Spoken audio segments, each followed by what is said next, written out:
দুআতুন, দুআতুন আলা আবওয়াবি জাহান্নাম। দাঈ শব্দের বহু বচন হচ্ছে দুআতুন। আল্লাহ নবী বলছে সেই সময়ের দাঈরা যারা তোমাদেরকে জান্নাতের পথে ডাকবে ওরাই জাহান্নামের দরজাতে। দুআতুন আলা আবওয়াবি জাহান্নাম, যারা তোমাদেরকে জান্নাতের দিকে ডাকবে ওরা কোথায়? জাহান্নামের দরজাতে। আমার ভাইরা, কি আজীব কথা! আল্লাহ নবী বলছে যারা তোমাদেরকে জান্নাতের দিকে ডাকবে ওরাই জাহান্নামের দরজাতে।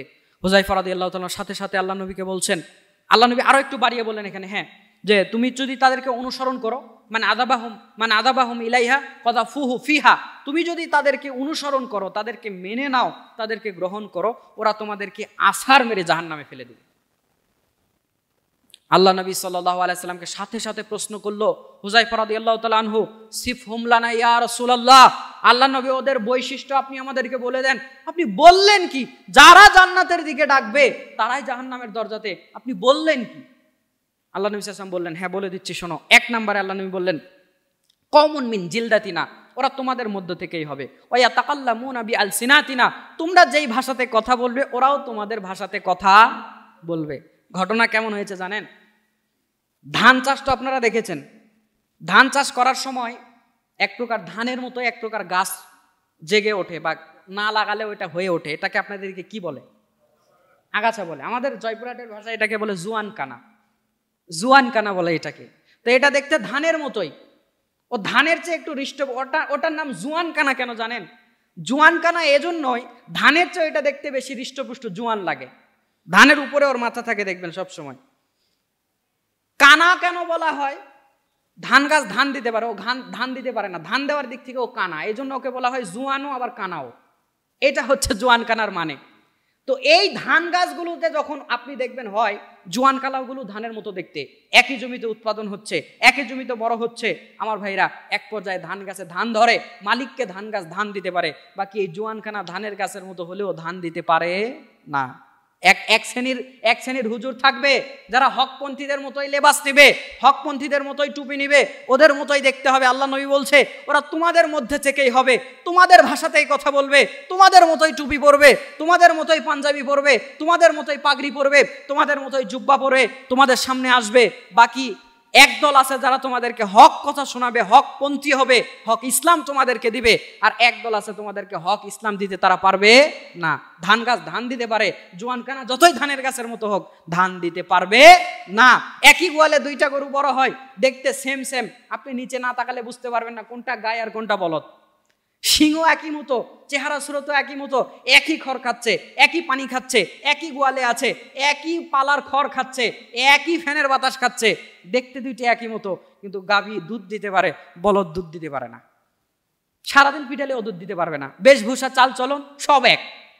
তো আল্লাহ নবী সাল্লাল্লাহু আলাইহি ওয়াসাল্লাম একথাই বলছে, দেখতে একই মতো হবে, চেহারা সুরত একই মতো, কাপড় চোপড় একই মতো, তোমাদের ভাষাতেই কথা বলবে, তোমাদের মধ্য থেকেই হবে। কিন্তু ওই যে গাভী যেরকম দুধ দিতে পারে, বলদ দুধ দিতে পারে না, ঠিক তেমনি তোমাদের মতো হলেও তোমাদেরকে তারা সঠিক ইসলাম দিতে পারবে না।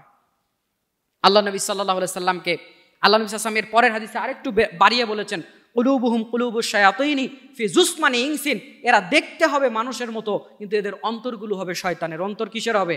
শয়তানের। এদের অন্তর যদি শয়তানের না হয়, কোরআন সুন্নাহর কথাকে কিভাবে উল্টিয়ে ফেলে। একটা আয়াতে আল্লাহ এক কথা বলছে, হাদিসে একটা কথা আছে, হাদিস পড়ছে, আয়াত পড়ছে, কথা উল্টিয়ে দিচ্ছে। তো এদের অন্তর যদি শয়তানের না হয়, কার অন্তর শয়তানের আপনি বলেন? একটা উদাহরণ দেই, দেখেন এদের অন্তর কিরকম শয়তানের। একদল মানুষ আছে যারা কোরআনের আয়াত পড়ে পড়ে মুরিদ বানায়। আছে না নাই? মুরিদ বানায় না? দলিল আছে না নাই তাদের? হ্যাঁ, কোরআন থেকে দলিল দিবে। সূরা মায়েদার 35 নম্বর আয়াত আপনাকে বলবে, ইয়া আইয়ুহাল্লাযীনা আমানুত্তাকুল্লাহ, হে বিশ্বাসীগণেরা আল্লাহকে তোমরা ভয় করো, এবং ওয়াবতাগু ইলাইহিল ওয়াসিলা, আর ওয়াসিলা তালাশ করো। ওয়াসিলা মানে পীর সাহেব, দলিল। সূরা কাহফের 17-18 নম্বর আয়াত পড়বে, ফালাং তাজিদা লাহু ওয়ালিয়্যাম মুরশিদা, তারা আপনাকে বলবে আল্লাহ যাকে চান তাকে শুধু ওলি মুর্শিদ দেন, আল্লাহ যাকে চান না তাকে ওলি মুর্শিদ দেন না। এখানে কি অর্থ তাই? অথচ তারা তাই বলছে।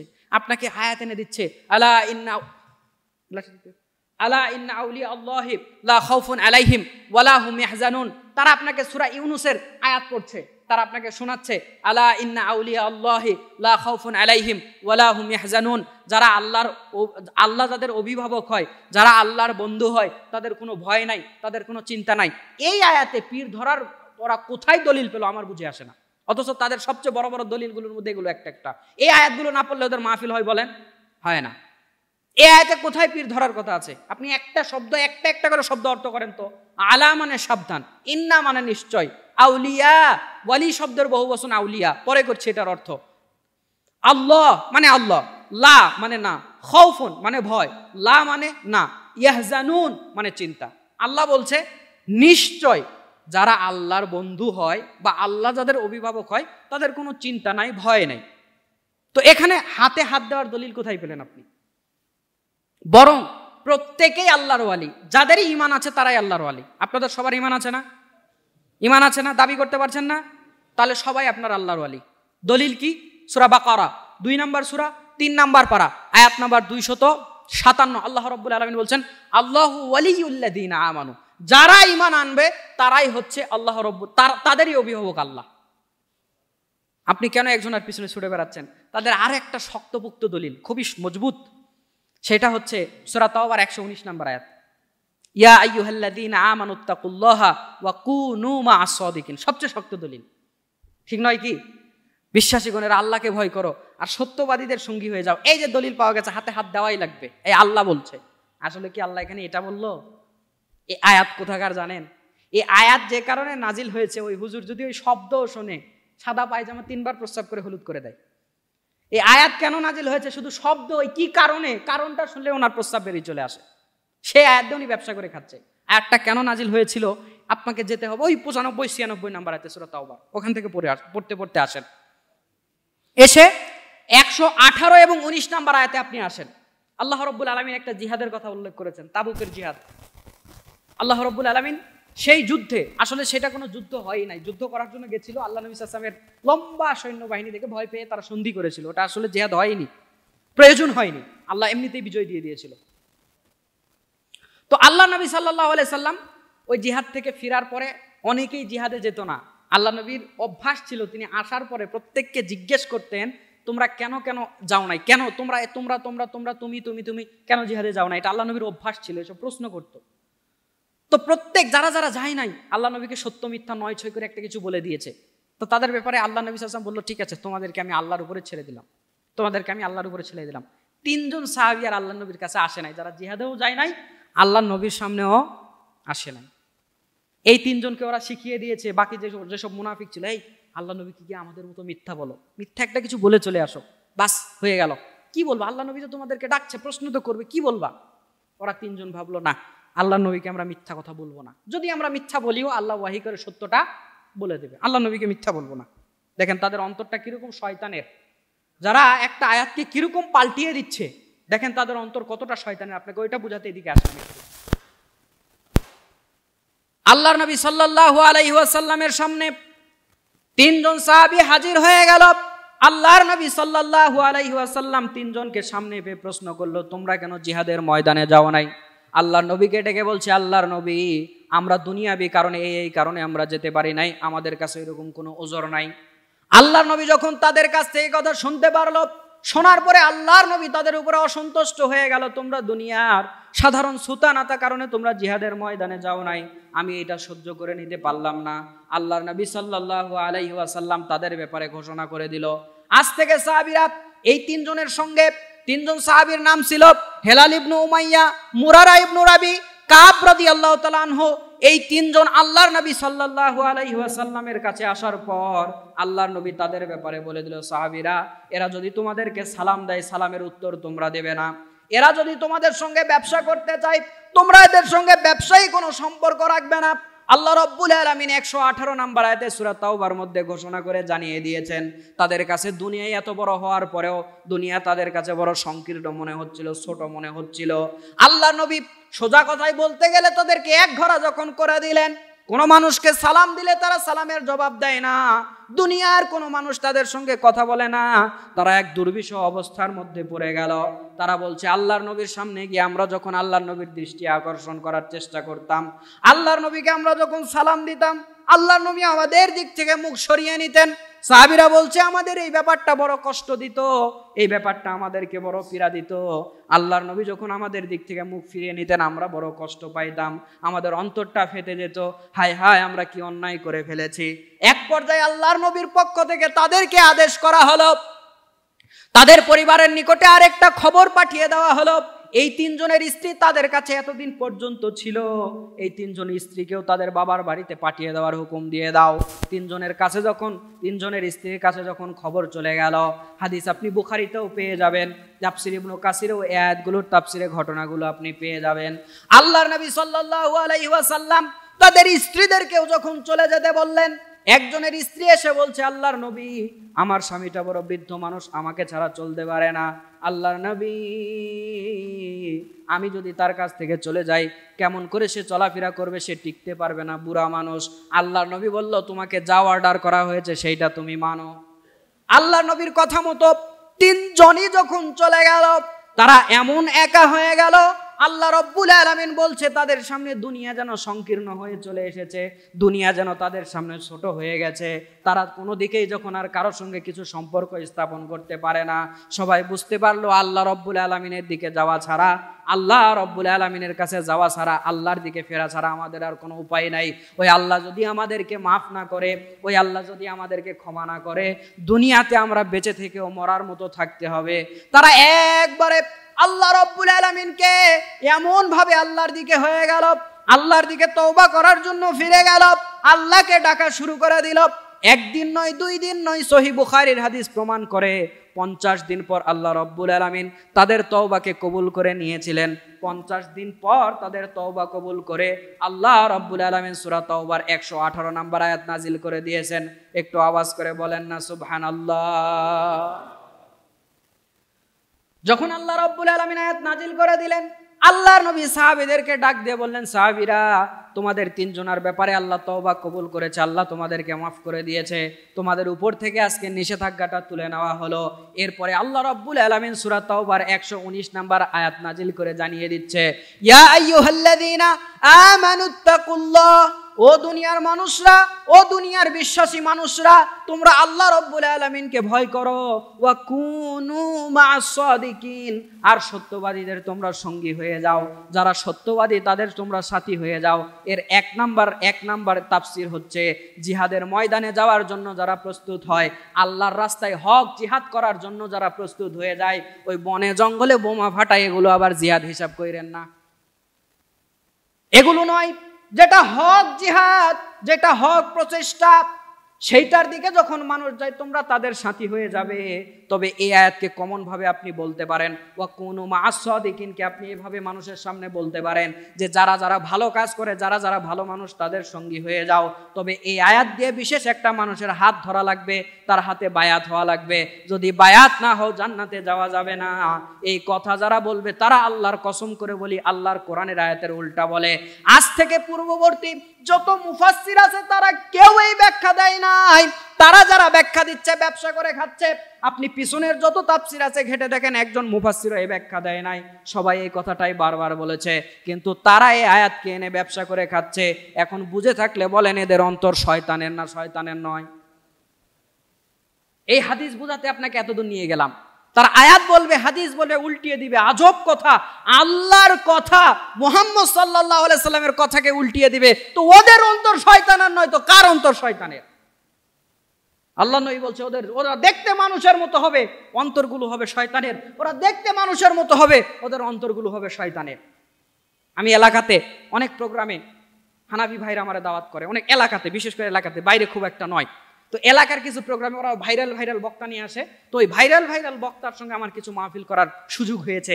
এক ভাইরাল বক্তা, আমি নাম বলার প্রয়োজন মনে করছি না, তার 1 ঘন্টার 50 মিনিটের একটা বক্তব্য আমি সাইটে বসে বসে শুনলাম। আমার বক্তব্য শেষ হওয়ার পর তিনি বক্তব্য দিলেন, আমি শুনলাম। পুরা বক্তব্যের মধ্যে একটা হাদিস বলেছে, কোরআনের কিছু আয়াত বলেছে, ঠিক আছে, তবে একটা হাদিস বলেছে, ওই একটা হাদিসই জাল। কোন হাদিস বলেছে? আল গিবা ওয়াসাদ্দু মিনাল জিনা। এই একটা খুতবাতে হাদিস বলেছে, পুরা বক্তব্যের মধ্যে আর কোনো হাদিস নাই যেটা বলেছে ওইটাও জাল না সঠিক, জাল। ওদের বক্তব্যে আপনি গিয়ে দেখেন কত million million view, 10 million 15 million view, তার মানে 10 মিলিয়ন মানে 1 কোটি মানুষ তাকে অলরেডি দেখেছে, বিভিন্ন ভিডিওতে তাদেরকে দেখছে। আর আবু বকর মোহাম্মদ জাকারিয়া স্যারের বক্তব্য, ডক্টর মঞ্জুর ইলার বক্তব্য 300, 400, 200, 500 ভিউ নাই, 7টা 10টা 12টা, ঠিক নয় কি? ওদেরগুলোতে মিলিয়ন মিলিয়ন। তো এই বক্তব্য যদি আমি এখন না দেই তাহলে আমি দিব কখন? ওদের ভিউজ থেকে বলছে যে আব্দুল মুক্তাদির বক্তব্য, এই বক্তব্য দেওয়ার এখনই সময়। হ্যামিলনের বাঁশিওয়ালার মতো তারা বাঁশিতে বাজাচ্ছে আর সব এগুলো পাগল হয়ে পিছনে পিছনে ছুটছে। আল্লাহ হেদায়েত দান করুক, বলেন আমিন। বিরক্ত হচ্ছেন? কষ্ট হচ্ছে? সময়ের মধ্যে শেষ করা হবে ইনশাআল্লাহ। সময়ের আগে তো আর শেষ করা যাবে না। যদি শেষ করি আপনি বলবেন ভিতরে মাল মেডিসিন কিচ্ছু নাই, সব শেষ হয়ে গেছে, এজন্য শেষ করে দিছে। আমি আপনার দিকে তাকিয়েও যদি একটু দয়া মায়া করে আগে শেষ করি, আপনি দয়া মায়া বুঝবেন না, আবার পারও করবো না, সময়ের মধ্যে শেষ করবো ইনশাআল্লাহ। হুজুরদের তো দোষের অভাব নাই, জোরে যদি হাঁটে, সামনের পাড়াতে খেতে যাচ্ছে, সব খেয়ে যেন মানুষ শেষ না করে, যেন জোরে জোরে যাচ্ছে। যদি আস্তে হাঁটে, খেয়ে আসছে তো নড়তে পারছে না। যদি একটু লম্বা জুব্বা গায়ে দেয়, আপনার ছোট পাঞ্জাবি গায়ে দেয়, বলে এই হুজুরের পিছনে নামাজ জায়েজ নাই। যদি লম্বা পাঞ্জাবি পরে, বলে লম্বা পাঞ্জাবি পরেছে, হুজুররাই কাপড়ের দাম বাড়াইছে। যদি হুজুর একটু চিকন চাকন হয়, মাদ্রাসায় পরে লাভ কি, খাইতেই পারে না। যদি মোটা হয়, মানুষের বাড়িতে খায় তো খেয়ে খেয়ে মোটা হয়ে গেছে। যা করবে সেটাই দোষ, দোষের বাইরে হুজুর নাই। তো ইনশাআল্লাহ দোষ যেন এদিকেও না হয় ওদিকেও না হয়, আমরা সময় মতো শেষ করবো ইনশাআল্লাহ। কথা সামনে নিয়ে যাই, চলেন। তাদের অন্তর কিরকম শয়তানের আপনাকে আর একটু দেখাই।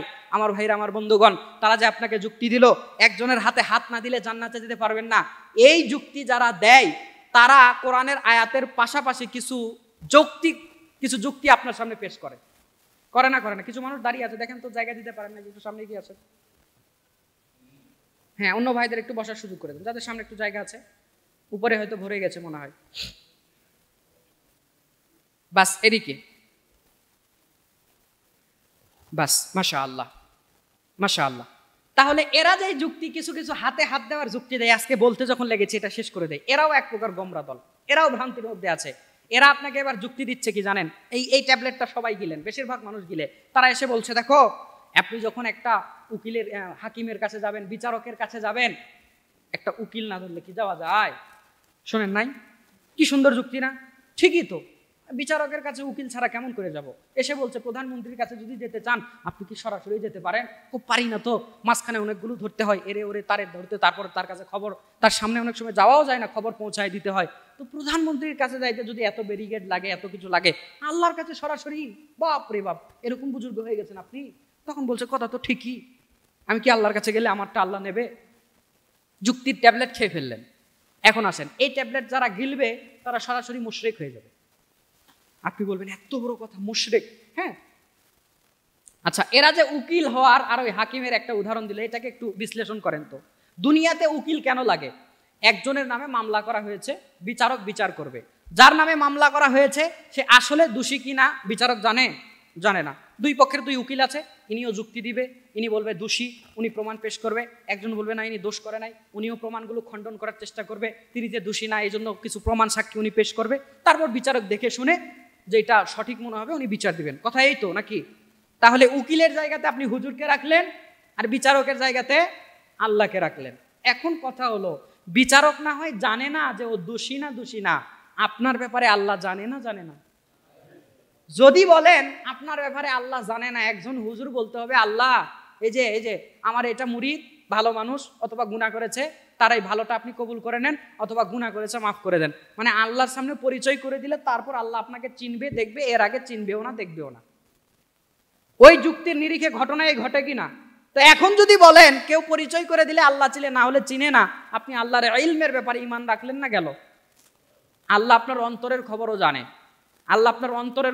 কোরআনে বহুবার আল্লাহ কথা বলেছে। তা আপনি যদি বলেন হুজুর না পরিচয় করে দিলে আল্লাহ চিনবে না, দেখবে না, বুঝবে না, তো আপনি আল্লাহর ইলমের ব্যাপারে সন্দেহ করলেন, আল্লাহর ইলমকে অস্বীকার করলেন। তো আপনার ঈমান থাকে কেমন করে? যারা এই ট্যাবলেট গিলেছে, যারা ট্যাবলেট দেয় আর যারা এই ট্যাবলেট খায়, দুই দলই মুশরিক। আল্লাহ এদেরকে হেদায়েত দান করুক, বলেন আমিন। কেউ বুঝে মুশরিক, কেউ না বুঝে মুশরিক। আরেকটা দলিল দিচ্ছে তারা, দলিলটা কি? আরেকটা যুক্তি দিচ্ছে তারা। যুক্তিটা কি? যে প্রধানমন্ত্রীর কাছে এতগুলো ব্যারিকেড পার হয়ে তুমি কেমন করে যাবে? আল্লাহর কাছে কি এত সহজে যাওয়া যায়? এবার আসেন, আবু জেহেল আল্লাহকে মানতো না মানতো না? মানতো না? আবু জেহেল আল্লাহকে মানতো। আবু জেহেলের তাওহীদের দুইটা পার্ট ঠিক ছিল, একটা ঠিক ছিল না। আবু জেহেল আল্লাহকে মানতো রব হিসেবে। কি হিসেবে? রব হিসেবে মানতো। আল্লাহ কোরআনে বহুবার বলছে, আল্লাহ কোরআনে বলছে, হে নবী আপনি কাফেরদেরকে প্রশ্ন করেন তো আসমান জমিন কে সৃষ্টি করেছে? আসমান জমিন কে সৃষ্টি করেছে? ওয়াসাখখারাশ শামসা ওয়াল কমার, চাঁদ সূর্য কে সৃষ্টি করেছে? তারা বলবে লা ইয়াকুলুনা আল্লাহ, এগুলো অবশ্যই অবশ্যই আল্লাহ সৃষ্টি করেছে। এই উত্তরগুলো কে দিবে? কাফেররা দিবে, কাফেররা দিবে। তো কাফেররাও আল্লাহকে মানতো, মানতো না? মানতো। আবু জেহেল আল্লাহকে মানতো। আবু জেহেল আল্লাহর কাছে দোয়াও করতো, জানা আছে আপনাদের? আবু জেহেল আল্লাহর কাছে দোয়া করতো। যেদিন বদরের যুদ্ধের দিন আবু জেহেল যাচ্ছে, আপনি খুলবেন সিরাত ইবনে হিশাম এবং ইমাম ইবনে কাসিরের একটি গ্রন্থ আছে আল বিদায়া ওয়ান নিহায়া, ওখানেও আপনি ইতিহাস পেয়ে যাবেন। সিরাত ইবনে হিশাম খোলেন, ইতিহাস পেয়ে যাবেন। অথবা আরো সহজ হয় Asadullah Ghalib sir, professor doctor Mohammad Asadullah Ghalib স্যারের সিরাতুর রাসূল খুলবেন, ওখানে ওই তথ্যটা পেয়ে যাবেন। আবু জেহেল যেদিন যুদ্ধের জন্য যাচ্ছিল, সে বলছিল আল্লাহুম্মা আউলানা বিল হক ফানসুরহুল ইয়াউমা। সেই দিন আবু জেহেল বলেছিল, আল্লাহ আজকে যারা হকের উপরে আছে, আল্লাহুম্মা, কে বলছে? আবু জেহেল বলছে, আল্লাহুম্মা, হে আল্লাহ, যারা আজকে হকের উপরে আছে তুমি তাদেরকে বিজয় দিয়ে দাও। তাহলে আল্লাহকে মানতো না মানতো না? সহিহ বুখারী ইসলামিক ফাউন্ডেশন কর্তৃক ছাপা তাফসীর অধ্যায় আপনি খোলেন, 8 নম্বর খণ্ড খোলেন। রাসূলুল্লাহ সাল্লাল্লাহু আলাইহি ওয়াসাল্লাম যখন ওয়াহী নিয়ে আসলেন, যখন তিনি ভয় পেয়েছেন, গায়ে জ্বর এসেছে, ঘরে এসে বলছেন জাম্মিলুনি জাম্মিলুনি, খাদিজা তুমি আমাকে চাদর দিয়ে মুড়ায়ে দাও, তুমি আমাকে কাপড় দিয়ে মুড়ায়ে দাও, আমার শীত লাগছে, মানে আমার গায়ে জ্বর এসেছে। আল্লাহ নবী সাল্লাল্লাহু আলাইহি ওয়াসাল্লামের এই অবস্থা দেখে খাদিজা রাদিয়াল্লাহু তাআলা আনহা বললেন, ওয়াল্লাহি লা ইয়াগফিরুল্লাহু লাকা আবা, ওয়াল্লাহি, আল্লাহর কসম করে বলছি, আল্লাহ আপনাকে কখনো অপমানিত করবে না। আল্লাহ আপনাকে, ওয়াল্লাহি লা ইউখজিকাল্লাহু আবাদা, আল্লাহ আপনাকে কখনো অপমানিত করবে না। এই কথা বললেন খাদিজা রাদিয়াল্লাহু তাআলা আনহা। এখন আল্লাহ নবী মাত্র আসলো, এখনো কি বলেছে আমার উপরে ঈমান আনো? বলেন, এখনো কি বলেছে আমার উপরে ঈমান আনো? আল্লাহর উপরে ঈমান আনো? কিছু কি বলেছে? কিছু বলে নাই। ছোট্ট একটা লাইন বলেছে, তার মধ্যে আল্লাহর নাম নিয়েছে কয়বার? 2 বার। তাহলে সেই সময়ের মানুষরাও আল্লাহকে মানতো না মানতো না? মানতো। রাসূলুল্লাহ সাল্লাল্লাহু আলাইহি ওয়াসাল্লামের আব্বার নাম কি ছিল? আব্দুল্লাহ, মানে কি? আল্লাহর বান্দা। নেন, মুহাম্মদ সাল্লাল্লাহু আলাইহি ওয়াসাল্লামের জন্মের আগে তার আব্বার নাম আল্লাহর বান্দা। তাহলে তারা আল্লাহকে মানতো না মানতো না? সবই আল্লাহকে মানছে, ঠিক আছে। তারা আল্লাহকে রব হিসেবে মানতো, তারা আল্লাহকে আসমা ও সিফাতে আল্লাহকে মানতো। তাওহীদে রুবুবিয়াত মানলো, আপনাকে দেখালাম। তাওহীদে আসমা ও সিফাতও তারা মানতো। তারা আল্লাহ রাব্বুল আলামিনকে রাজ্জাক মানতো, তারা আল্লাহ রাব্বুল আলামিনকে সব দিক থেকে তার নাম সিফাত সহ মানতো। তবে আপনি আমি মানি না, আল্লাহ রাব্বুল আলামিনের সমস্ত নাম সিফাত মানি না, আল্লাহকে রব বলে মানি না? মানি। আল্লাহর রুবুবিয়াত মানি। তবে আপনি মানলেন আল্লাহর রুবুবিয়াত, আসমা ও সিফাত, হলেন ইমানদার। আবু জেহেল মেনে কাফের হলো কেন? তাওহীদে উলুহিয়াত ঠিক ছিল না, মানে ইলাহ হিসেবে একমাত্র আল্লাহকে তারা মানতো না। তারা কি করতো? আপনি যেখানে পীরকে রেখেছেন, ওরা শুধু মূর্তিকে রাখতো কয়েকটা। ওরা কিন্তু মূর্তির পূজা করতো না, এটা ভুল বুঝবেন না। তারা মূর্তিকেই তাদের রব বলে মানতো না। এ কথা আল্লাহ সাক্ষী দিচ্ছে। সূরা জুমারের 3 নম্বর আয়াত খোলেন, আল্লাহ বলছে